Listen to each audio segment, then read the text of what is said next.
ಜಿಲ್ಲಾ ಕೃಷಿ ಪರಿಕರಗಳ ಮಾರಾಟಗಾರರ ಸಂಘದ ವತಿಯಿಂದ ಮೈಸೂರಿನಲ್ಲಿ ಇಂದು ಜಿಲ್ಲಾ ಮಟ್ಟದ ವಾರ್ಷಿಕ ಸಮಾವೇಶವನ್ನು ಕೃಷಿ ಸಚಿವ ಎನ್ ಚಲುವರಾಯಸ್ವಾಮಿ ಉದ್ಘಾಟಿಸಿದರು.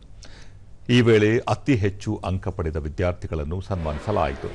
ಈ ಸಂದರ್ಭದಲ್ಲಿ ರಾಜ್ಯ ಪ್ರಾಥಮಿಕ ಕೃಷಿ ನಿರ್ದೇಶನಾಲಯದ ವ್ಯವಸ್ಥಾಪಕರಾದ ವೆಂಕಟರಮಣ ರೆಡ್ಡಿ ಸೇರಿದಂತೆ ಹಲವರು ಉಪಸ್ಥಿತರಿದ್ದರು.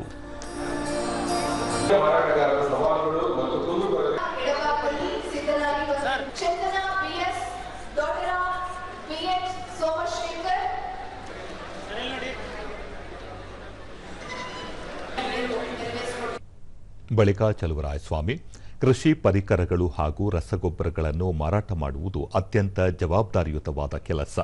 ಕೃಷಿ ಚಟುವಟಿಕೆಯಲ್ಲಿ ಶೇಕಡಾ 80ರಷ್ಟು ಮಂದಿ ತೊಡಗಿಸಿಕೊಂಡಿದ್ದರು.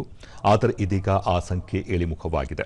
ಕೃಷಿ ಪರಿಕರಗಳ ಮಾರಾಟಗಾರರ ಸಂಘದ ಹಲವು ಬೇಡಿಕೆಗಳನ್ನು ಈಡೇರಿಸಿದ್ದು, ಈ ನಿಟ್ಟಿನಲ್ಲಿ ಸರ್ಕಾರ ಪ್ರಾಮಾಣಿಕವಾಗಿ ಸ್ಪಂದಿಸಿದೆ ಎಂದರು.